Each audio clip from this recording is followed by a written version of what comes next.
Thanks for downloading Ideas to Change the World, the podcast of the Socialist Workers' Party. Each week we'll be bringing you original content and analysis of the social, economic and cultural questions facing the world today.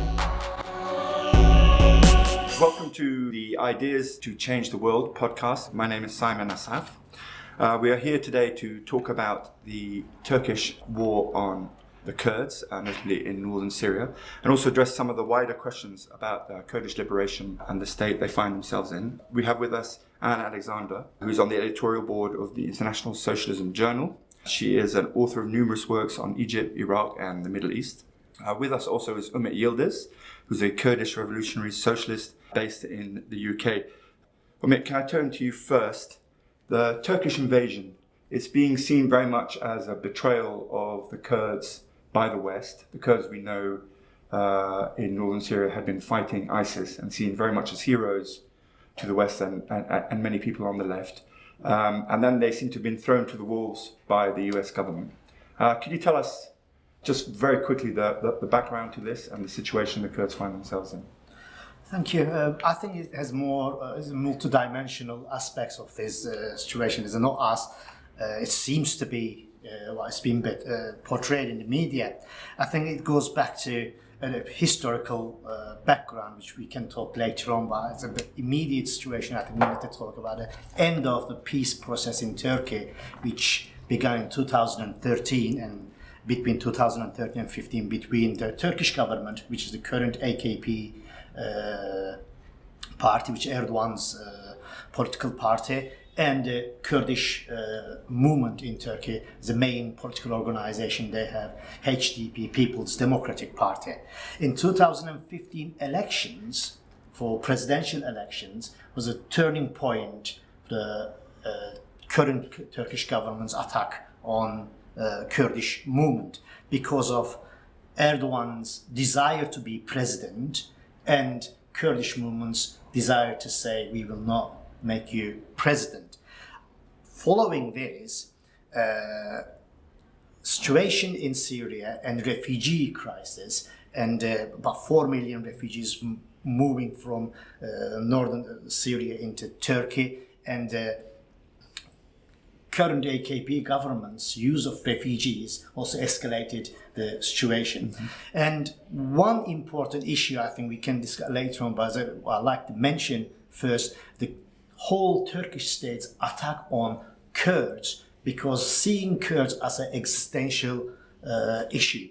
And the operation, what they call it right now, which the last 10 days they have been operating in northern Syria, is Operation Peace Stream. I think it is a joke, to call it Operation Peace Stream. But currently there is a ceasefire. Turks don't call it ceasefire. We just stop our operation.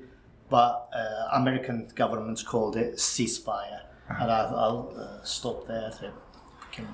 Okay, and clearly the Turkish attack has kind of wider implications for imperialism in the region, the kind of rebalancing of power, and so on. I wonder if you can just explain as briefly as possible the kind of enormity of the situation as it's unfolding.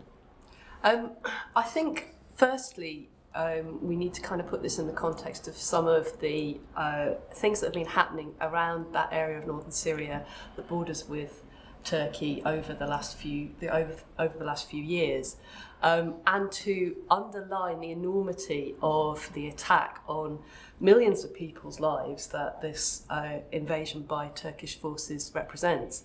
And there are two kind of key groups of people who are under threat from this. One, of course, is the people in northern Syria, in Rojava, in the area that has been an autonomous Kurdish territory over the last few years. As we'll come on to, one of the problems of the way in which the Rojava as an autonomous area has come into being is that that has involved the Kurdish armed forces in the region working with the US imperialist forces in order to fight ISIS, and working very directly with them in that battle. But what we're seeing unfolding with the Turkish invasion is, of course, everyone who lives in that area then are under threat from that invasion, and thousands of people fleeing the area. So there is the threat to the Kurdish and other populations who live in the area of Rojava from the Turkish invasion.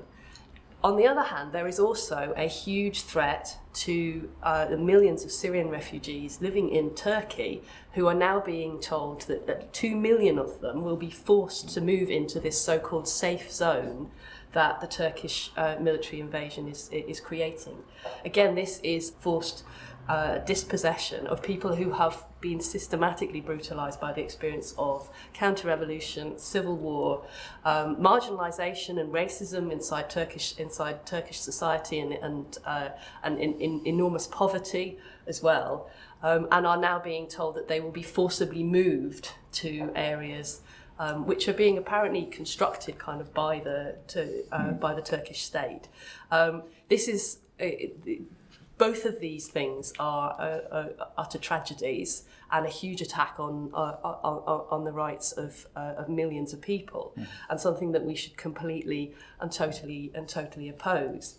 In terms of the wider issue about how this fits into what if you like, the dynamics of imperialist competition in the region, I think that's also important. I mentioned. And obviously this is something that has been very much at the forefront of the coverage of the crisis in northern Syria in the Western media, the fact that Kurdish forces have been part of a coalition that has been working with the US in order to fight against ISIS, particularly in the operations around Raqqa, but also in other areas. That's only a small portion of the military and the kind of geopolitical competition that has been playing out around the Syrian civil war, counter-revolution, and prior to that, the revolution that began in 2011. And I think there's two levels at which you need to see this picture unfolding. First is actually the role of the great powers. So you have the US.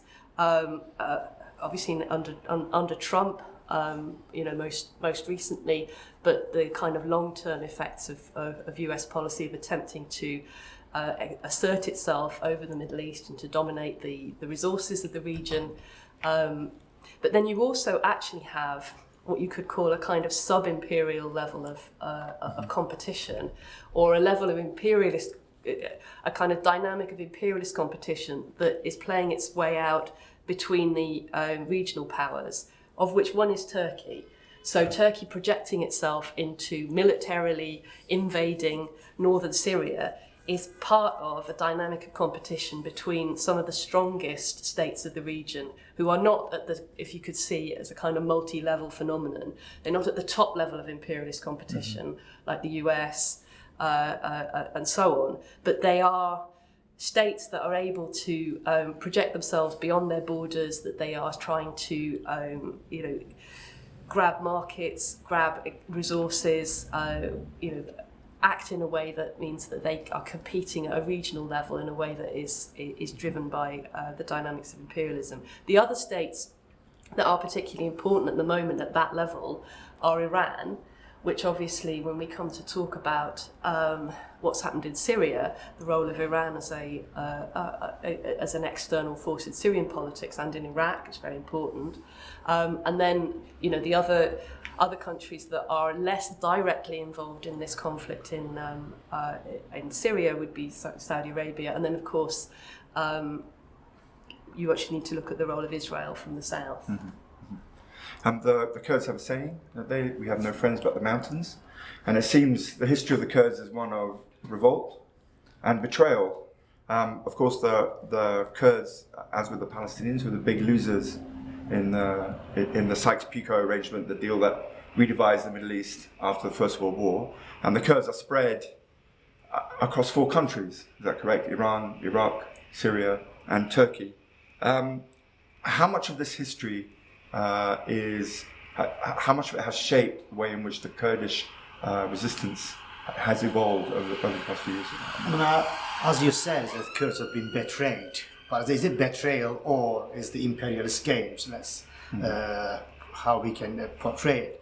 I mean, as you say, it's divided into 4 countries, and after 1919 and creation of Turkish Republic, which came out from the ashes of the Ottoman Empire in 1923,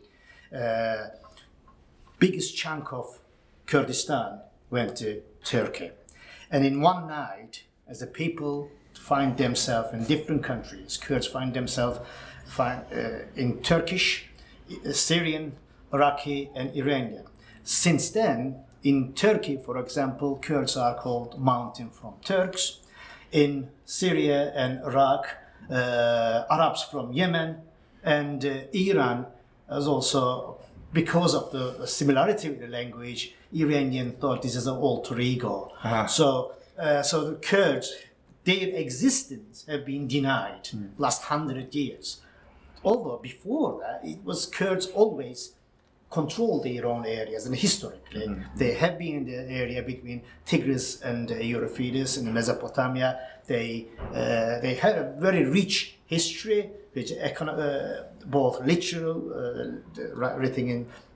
written and oral history, but it has been forgotten. And as for Turkey, if we look at Turkey, why the big problem is that why the Turkish ruling class, Turkish state sees Kurds as an existential problem goes back to 1923, the founding rules of Turkish Republic, which Mustafa Kemal Atatürk, who was the founder of Turkey, which is so-called modern Turkey, he identified as one state, Turkish state, one nation, Turkish nation, one flag, Turkish flag, and one language, that is Turkish. Until recently, until 1991, speaking Kurdish was illegal in Turkey. Even using the term Kurd would have been a excuse to ban a publication.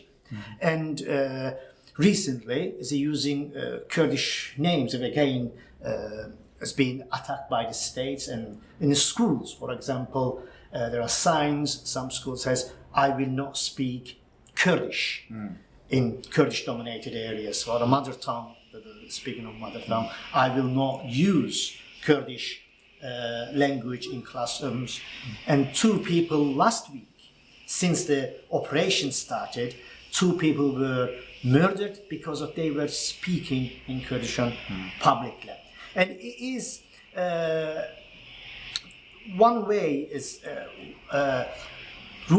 Turkish ruling class thinks that Kurdish existence is a problem for Turkey. Its reason is the movements in Syria, movements in Iraq, and also Iran, which everybody knows. The autonomous Kurdish areas in both in Syria and Iraq would trigger the situation in Turkey. And Turkish Kurds, which we are talking about 25 million, maybe more than 25 million. We don't exactly know how many Kurds in Turkey, and that because of years of ethnic oppression, it will trigger Kurds to demand their own country, which means the destruction of 4 countries. It will also make impact on the big imperialist countries, because like Russia and America and European Union, they would not like destabilize Middle East because of its oil and other factors. And one of the places seen as a success for the Kurds are the Kurds in Iraq. They've had a self-controlled area since the 2003 invasion. Is it successful? Is it autonomous? What was the impact of the Kurds? What was the outcome, if you like, for the Kurds of the Iraq War and the subsequent degeneration or disintegration of Iraq? I guess it depends successful for whom. Is it a success for Masoud Barzani and the leadership of the Kurdistan Democratic Party, who benefited from this process and one of the main groups of people running the Iraqi Kurdistan? Yes, to a certain extent, it's given them a degree of autonomy from the main Iraqi state. But it's been achieved at the expense of being a client of the of US imperialism. And in terms of whether it's a success for ordinary people in Iraqi Kurdistan, who actually suffer from many of the same issues in terms of social inequality and injustice, and poverty that people across Iraq are suffering from at the moment, and that's been one of the big triggers for the huge wave of protests against the corruption and of the Iraqi government in the last few weeks. Then Iraqi Kurdistan doesn't really represent something that's a success. I think it's really important to put that history into a longer context, because as Umit was saying, there is a very long history of Kurdish struggle where the Kurdish movement has moved between sometimes trying to play the geopolitics of the region, working sometimes with one of the local states that is not the state in which that movement is based, if you see what I mean. So if the Kurdish movement that was operating, for example, a guerrilla struggle in Iraqi Kurdistan would do that from inside Iran if Iran was opposed to Iraq, or in fact actually the history of the PKK and fighting the Turkish state and using Syria as a hinterland and working to a certain extent, or being allowed to do so by the Syrian regime because of hostility at various points between the Syrian regime and the Kurdish and Turkish state. And then there's also the question of working directly with some of the major imperialist powers at the time of major imperialist intervention into the region. So particularly kind of around the disaster that unfolded with Iraq.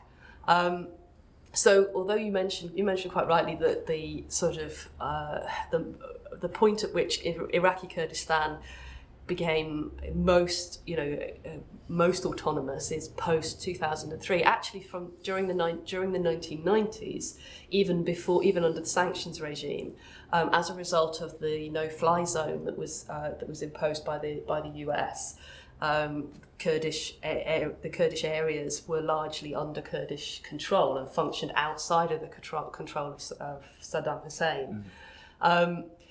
So there has been, there has been a Kurdish autonomous state-like thing in northern Iraq for many decades, and we have to put that in the context, though, of a much longer history, both of ethnic cleansing and racism directed against the Kurds, Iraqi Kurds, by the Iraqi state, actually with the collusion of the imperialist powers. So people, may not be aware of the enormity of the crimes that were committed by the Ba'athist regime and Saddam's regime against the Kurds, such as the gas attack on Halabja, which is in Iraqi Kurdistan, where thousands of people were killed. And this was at a point before Saddam Hussein and his regime were enemy number one of the US. It was a point when actually Saddam Hussein was the ally of the US in the fight against Iran.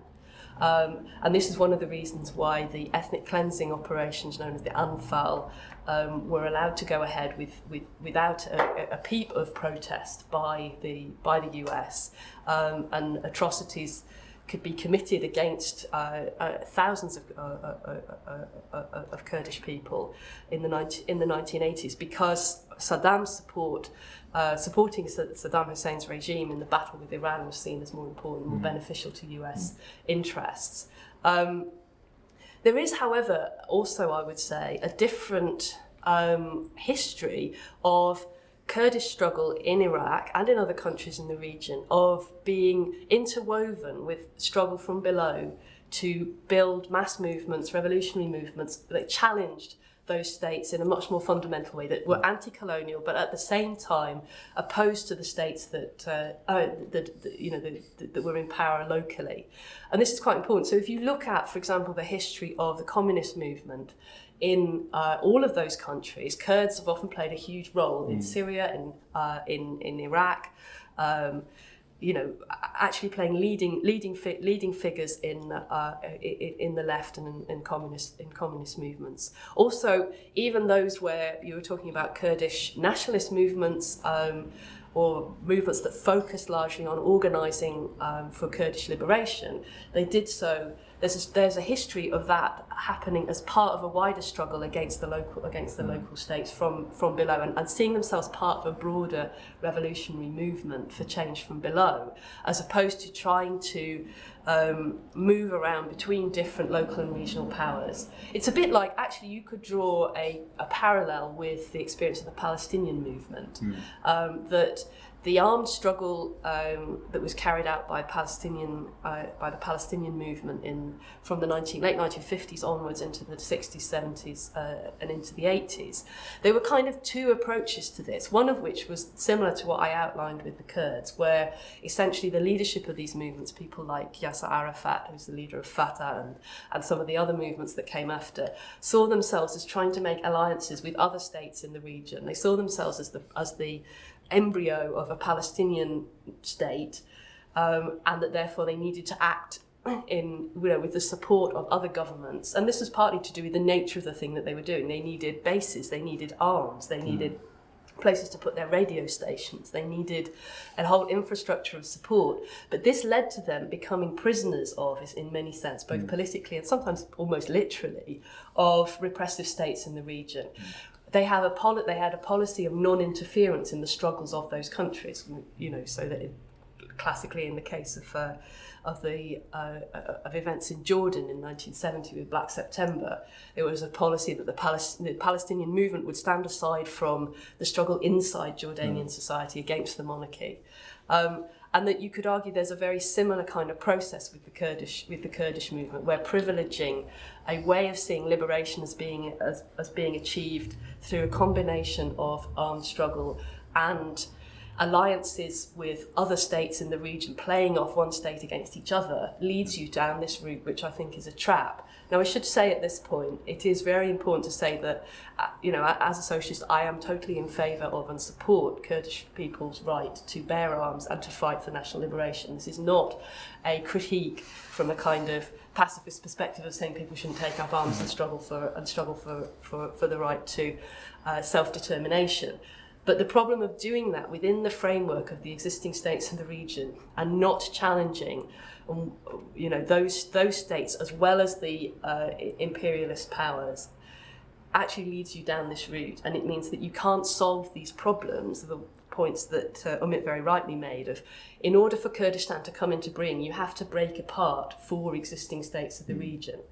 And that means that or you end up with four separate Kurdistans, which is actually, where the thing ends up going. Of course, it's that Rojava was seen very much as one of the successes that came out of the Syrian revolution. And when the Kurdish movement then encounters, if you like, the Arab Spring, we have in Syria the Kurds being very, very much a big part of the uprising of 2011.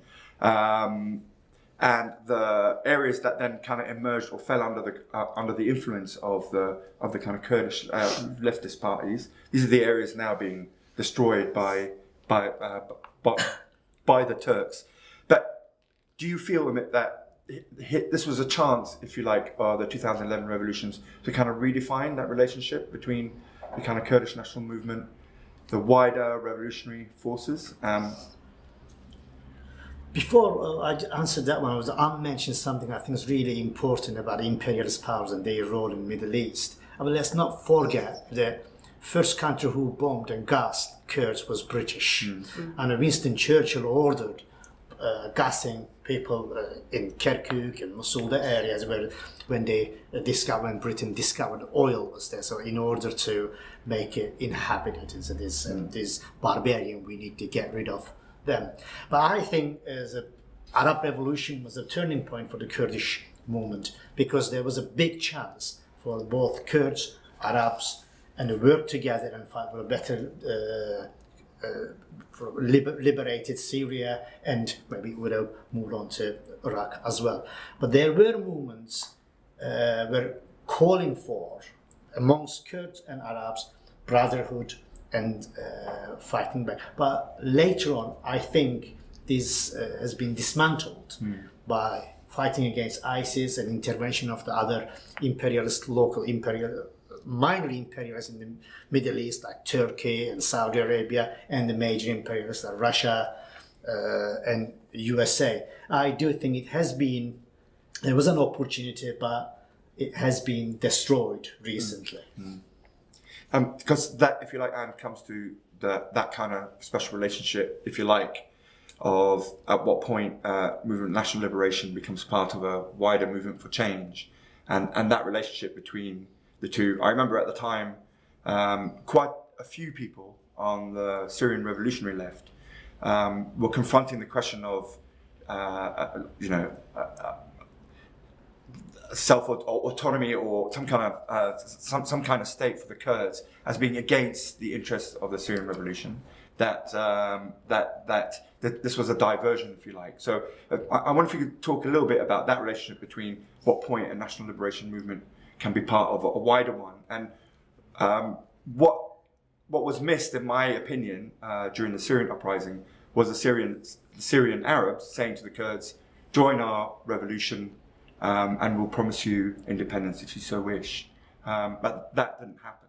So I wonder, that relationship is quite a complex one, isn't it, between the national liberation and revolutionary movements themselves? Well, yeah, I think it's very important to emphasise the history again of state racism and oppression faced by Kurds within the borders of the Syrian Republic.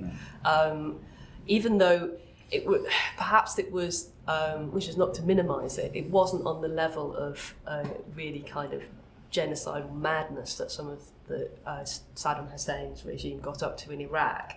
It was Kurds then faced very systematic repression. Kurdish movements were unable to operate. They were marginalised and excluded.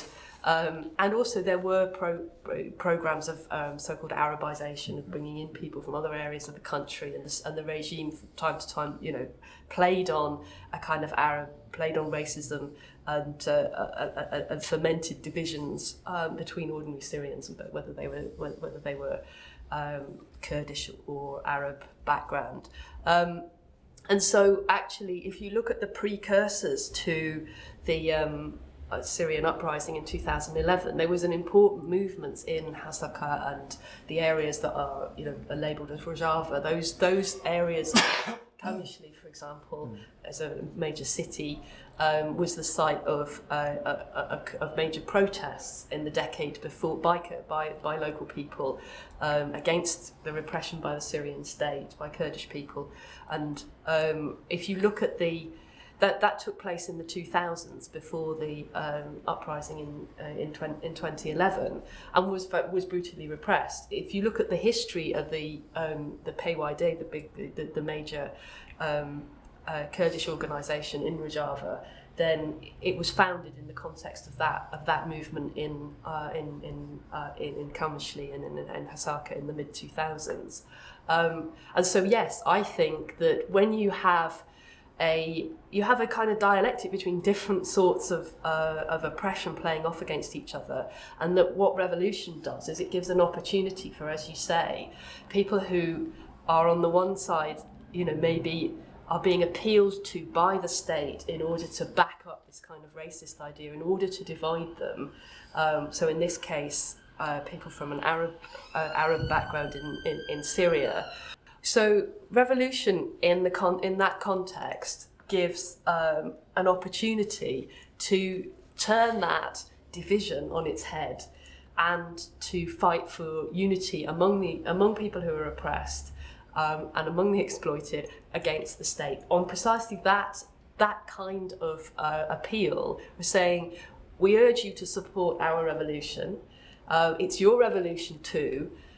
But we totally support your right to self-determination. Unless you make that kind of appeal and say, to people who are engaged in the national liberation struggle, that we are with you, including up until the breakup of this state, which has oppressed you, because it's not really our state, it's a state of our ruling class. We don't have any interest in it. It's a bit like, it's like, why as a revolutionary socialist in England, I'm totally in favour of Scotland. If people want to be part of an independent Scotland, There should be, and I'm totally, in favour of the breakup of the British state. Obviously, we're not in the middle of a revolution in the UK at the moment, in Britain, but I think it's a very relevant question, because although for a number of reasons, one is because you have to undo that ideological,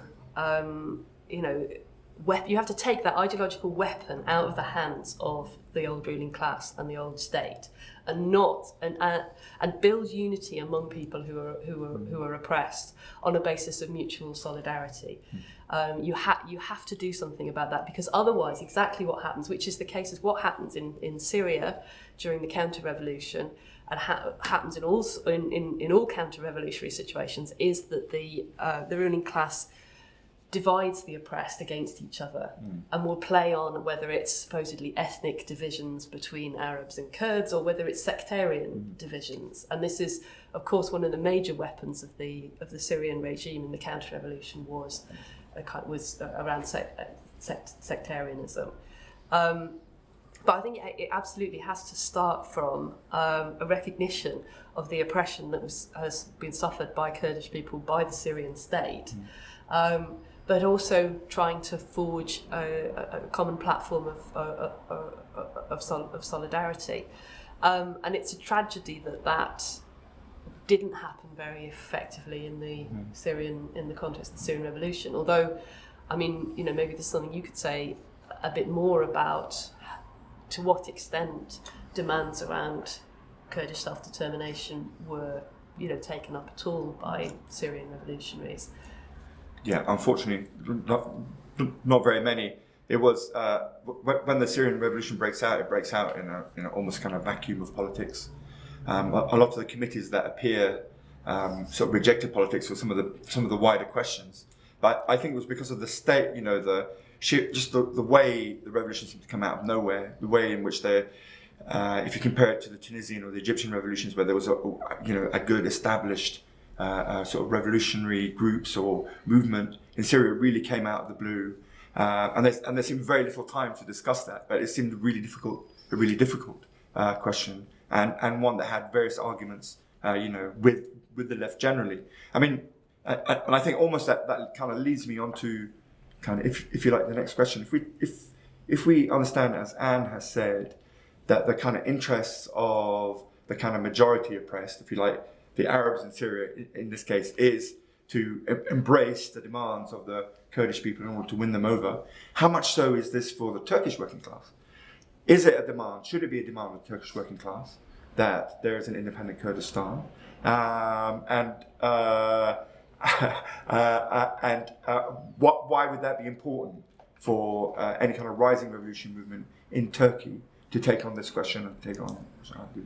I think one of the problems in Turkey is that trade unions have been very weak in Turkey, and the working class, although there has been struggled for the better conditions and wage struggle in Turkey, the trade unions have been really divided and smashed since 1980s military coup. And the Turkish working class, if we look at it, is a big support for the war in Syria. Is what I have been observing. In the parliament, for example, the ruling classes, all the major parties except Kurdish, pro-Kurdish party, HDP, main parties such as CHP, People's Democratic Party, and AKP, and MHP, which is the fascist party, National Movement Party, they were all united behind this invasion. And amongst working class, there is no movement. Even if there is a movement, the Turkish government at the moment is so oppressive. Any kind of opposition to war is facing severe attack, which people have been put in prison just because of tweeting about peace or this war is illegal. So as a Turkish working class has interest if Kurdish working class has their freedom, because their interest, both Kurdish and Turkish class, the working class interests are the same. Because in factories, no one divides each other. So I am Kurd or Turk, because when the bosses comes, they strike. Like what happened in the recent, there was a strike in a metal factory. There's thousands of metal workers unofficially struck and won their right, despite that their union was a right-wing union. And amongst them, there were Turks, there were Kurds, and refugees. And there was a really good recent example which happened in Kayseri. Kayseri is the center of Turkey, is a very conservative town where I was born, actually, as a migrant family from East, what people call, is there in a textile factory, Syrian refugees and Turkish workers, they went on strike together. There was about 100 of them, they went on strike and they campaigned together. There was a hope, even though there's a huge racism in Turkey against Syrians and against anyone who's immigrant, because there are not just Syrian immigrants in Turkey, but there are immigrants from other countries. We're talking about over 100,000 people from some African countries and Afghanistan. And there's a detention camps in Kurdish towns, just in the east, where the people are living in really terrible conditions, and most of them are from Afghanistan or other countries. I mean, unity between Turkish and Kurdish working class is in their benefit. But unfortunately, at the moment, that division, the nationalist division played by the state, is not allowing workers to unite together, and the trade unions are not strong enough to fight back and demand for peace in Turkey, except one major union, which is a small major union, which is the DİSK, the Revolutionary Workers' Confederation. Other trade unions are not campaigning against war. So there is a problem amongst the working class activity, and the lack of strikes and the lack of understanding of who's the real enemy amongst the Turkish working classes, dividing the Kurdish independence. I guess one of the things we can say about kind of the Kurdish struggle and all the struggles that are taking place at the moment is they're taking place in a period of mass revolt and revolutions. I mean, over the last couple of days, Lebanon has exploded in an uprising. We've just had a huge movement in the Sudan. Algeria, which many of us, I think, had abandoned in 2011 as being the only place where there won't be an Arab revolution, has now also joined in. We're living in a period of sort of quite huge potential. And in Egypt, there's even been some return to the streets. It's been heavily repressed and so on. I wonder if we can sort of spend the next bit just talking a little bit about the way in which revolutionary socialists can shape these struggles and shape our understanding not only of struggles against the regimes in the region, but also how we take on some of the national questions of Palestinians, questions of the Kurds and various others. Is there a chance that the kind of return of the Arab revolutions will rearrange and undo everything that's taken place of the last few decades? I think first thing is I know you're not meaning the label Arab in this way, but it's not a question about Arab revolution. It's a question about revolution. This became up as quite an important argument in Sudan, where there is clearly a relationship between the experience of 2011 and the way in which that impacted on how people were trying to organise against the al-Bashir dictatorship in Sudan, and the inspiration that it gave, but also why it took for several years longer for that kind of experience model of kind of a popular uprising driven from below to explode in Sudan. But because of, again, the history of Arab racism being used by the state against people who are not of an Arab background, not Arabic speaking, not from Arab ethnically, whatever that might mean, who are from communities further south in Sudan, who are not Muslim. The label Arab revolution is quite problematic in that context, and I think it would be fair to say that similarly also in relation to the Kurdish question, or in fact in relation to Iran, where you have similar sets of contradictions within Iranian society, which in 2009, for example, erupted into massive protests around the elections and the results of the elections, but could also at some point turn into a kind of movement from below. So I think the prospects for that are actually are still very, very significant and very important in a number of different countries in the region. You also have had, say, if you take North Africa, you've had mass movements in countries like Morocco of struggles by public sector workers like junior doctors and teachers organising themselves to demand better pay and conditions and so on, and coming up against the state in quite dramatic ways. You've had huge strike by teachers in Jordan. You've also had a tax revolt in Jordan, and now, as you said, you have uprising exploding all over Lebanon. And just a few weeks ago, you had mass spontaneous protests against corruption across Iraq, although again there's a longer history of that. I think the key question here, though, is, as you're saying, what kind of organisation is needed to turn protests and eruptions of anger and frustration into something that really challenges the system as a whole, that not only gives vent to people's anger in a temporary sense, and maybe with some short-lived concessions. I mean, in the case of Lebanon, the initial, there were perhaps two initial sparks. There was the question of people's reaction to the wildfires that were raging, actually. I think that's quite important. But also there's the question of the tax on WhatsApp, voice calls, taxes on petrol, taxes on tobacco. Some of those have been reversed. They've reversed the WhatsApp thing. But, if you want to go beyond kind of short-term immediate questions to the whole structure of the state and its relationship to imperialism, you have to have revolutionary organisation. I mean, Umit mentioned the question about trade unions. Russian revolutionary Lenin, at the beginning of the 20th century, had a very apposite way of talking about what's the difference between a revolutionary socialist and somebody who is a good trade union activist.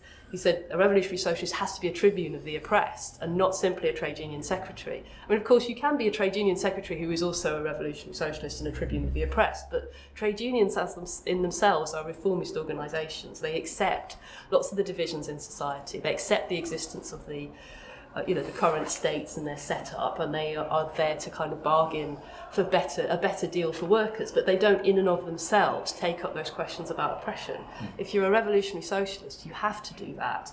And in fact, you have to do the kind of thing that Umit was laying out, is possible and can come out of the experience of workers themselves. And this is crucial. It's not something that's dreamed up by people sitting in the top rooms, in smoky rooms in pubs, or in middle-class drawing rooms, or whatever, where people imagine revolutionary theory gets thrashed out. It actually comes from the day-to-day lived experience of the working class is divided in a certain sense by being drawn from all different areas of the country, all different languages, all different places, and is composed of people who have nothing in common, but the fact that they are all workers, and that if you're a revolutionary socialist, you can work with people who are experiencing that on the picket line, who are experiencing the way in which the state doesn't distinguish.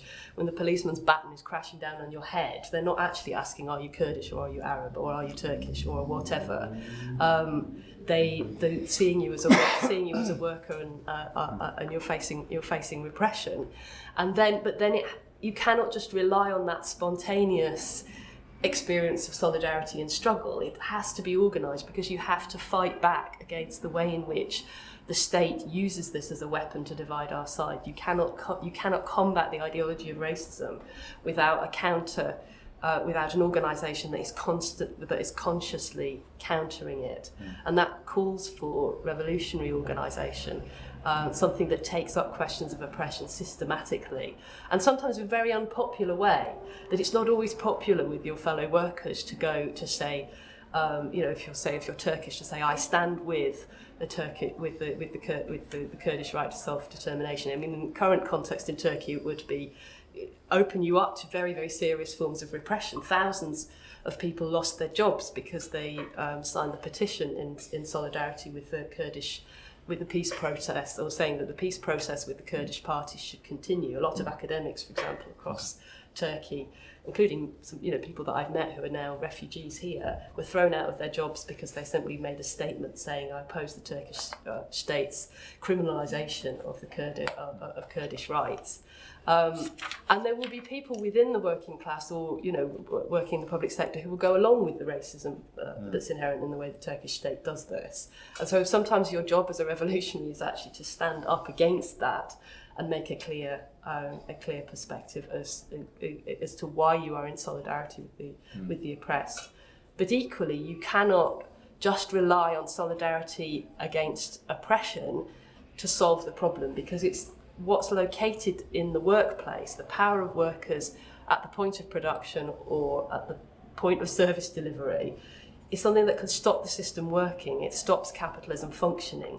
There is a power that workers have to change things that then actually breaks apart the grip of those ideologies on people's minds. And it can happen in a small way in a strike, but it happens on a much, much bigger scale in revolution. I mean, it does bring you back to the question of Rojava, which was a semi-autonomous area. It emerges out of the Syrian revolution. In other parts of Syria are quickly kind of overwhelmed by the various Islamist organizations, ISIS and various others. And Rojava kind of stands out as being a place where actually that you can begin to see some success for the revolution. But is this the case? I mean, what do you feel was the situation in Rojava? Was it a model in which could spread, or was it simply an island, a small island inside a sea of madness? What I see Rojava as an experiment. However, I think we need to be critical about the tactics and how PYD is organized amongst inside Rojava and their fight against ISIS. And it has been pictured as for some organizations or some people, Rojava is a place where the revolution is taking place, women liberation is taking place, women fighting, woman, everybody's fighting together against ISIS. But also we have to be critical about the situation, whether it is a social movement or it is an armed struggle against ISIS. What I see, there are definitely, it is a progressive area. That is what I will see. However, on the other hand, is it free? Is it independent? Is it a place what we would call from socialist and the revolutionary perspective? Is it a place where socialism can emerge and people from different backgrounds can live together? We have to say, during this armed struggle, there has been oppressions of other groups by PYD. So I will not really, while I am accepting this is a place where there's some kind of experiments taking place, but working with the imperialist countries such as USA and would it make this place more democratic, more free, and is a place for a revolution. But I am skeptical about Rojava. I mean, the US obviously backed the Kurds, or the Kurds fought alongside the US against ISIS, and it was very successful. And for the US and for the West, here we had an image of mainly women fighters. You'd see. I mean, I know it's not the case, but without the hijab, the sense in which they belong to us and part of us. And then the US has simply just abandoned them. I mean, why? It seems right. Is it simply that what we have in the US presidency is a completely unhinged man who's just done something really crazy, or is it actually is there a method to the madness? Does the US have an interest in staying in northern Syria? I think the US has absolutely no interest in having an independent Kurdistan, at all, let alone one that was socialist or even mildly progressive. And that unfortunately, what we've seen is yet again another betrayal of Kurdish movement by a power that has used them as cannon fodder in fighting ISIS. It was the people who did the fighting on the ground against ISIS were Kurdish fighters, but others as well, through the Syrian, the SDF and so on. There are relatively few US troops on the ground in northern Syria. There are some, but largely it was the US was bringing its massive kind of firepower to bear, and its technology and its remote action, while the people who were bearing the brunt of the risk and getting killed were largely Kurds and others who were fighting as I said, as cannon fodder. And we have to ask why is the US behaving like this? Why is it doing this? Why does it have this kind of hands-off-ish attitude to what's happening in northern Syria? And for all that Trump is and a danger to world peace, it's actually, to be honest, I don't know that Obama would have done much different, because the logic of US imperialist intervention in the region has been deeply shaped by the disaster that overtook them in Iraq. That in fact that kind of idea that the neoconservatives had in the early 2000s, that they were the sole superpower and they could do what they liked across the world, and they could invade and remake Iraq in their own neoliberal image, went to dust. It was an utter disaster in terms of the numbers of US troops that were killed, in terms of, I mean, this is just from the point of view of the US. Obviously it was an utter disaster from the point of view of Iraq on a much greater scale, but from the point of view of the US ruling class, what happened in Iraq was a disaster. It was very costly in troops, in blood and treasure, and it allowed the Iranian regime a way back into becoming, a major power in the region again. It was a complete and utter disaster, and they are still scarred by that, and that's one of the major reasons why they can't intervene in Syria in a huge way. The other reason is that Turkey is a long-standing pillar of support for the US in the region, going back decades and decades. It's a partner in NATO, going back to from the 50s and before. The US has had to choose, in this case, between a kind of minor partner, somebody who was like the Kurdish movement was useful to provide cannon fodder to deal with a particular issue. In this case, taking back Raqqa and temporarily at least stopping the rise of ISIS. But compared to the long-term relationship and the investment in that from the US side of the US ruling class with the Turkish ruling class and the Turkish state, then unfortunately it doesn't weigh up at a very pragmatic level. The Kurds the Kurdish movement was going to get dumped by the US at some point. And that is the same story essentially that has been written into the relationship between Kurdish movements and the big imperial powers that has been repeated time and time again. And that's, I think, is that's a very important question that you always have to bring up when you're talking about this. I mean, when we talk about the US disaster in Iraq and the way it's shaped, it's like this new Vietnam syndrome and so on. But we also see the way in which kind of regional strongmen, to choose that term, the re-emergence of Iran, Turkey, and so on. Can we think of Turkey as some people call it, the neo-Ottomans? Is this the return of Turkish imperialism in a real way inside of the Middle East, with the kind of withdrawal, if you like, responsibility of the US and the white imperialism? Does Turkey have an interest in rebuilding some kind of empire, even in the modern terms?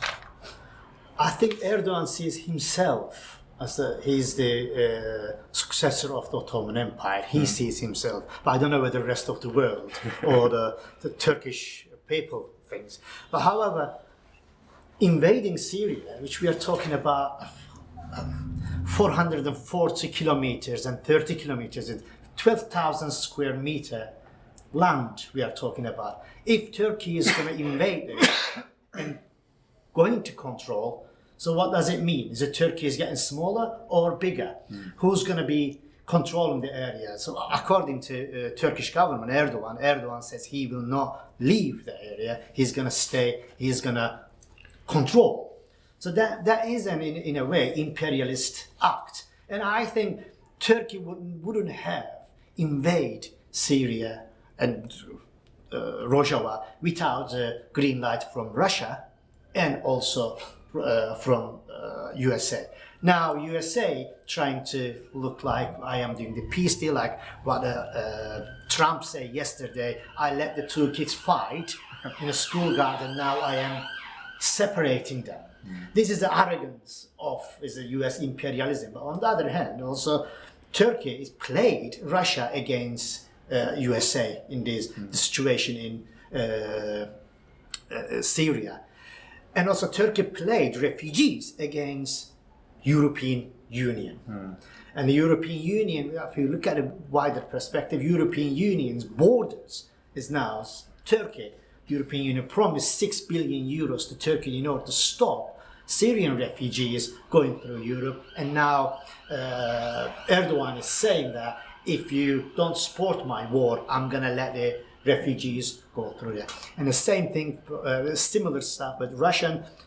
Turkey bought missile arms from Russia, even USA and NATO was against it. So Erdogan thinks he is the new sultan, and Turkey has an interest in the Middle East, not just because of just Kurds, but also that they want to control the wider area against Iran and against Saudi Arabia. Wants to be regional power.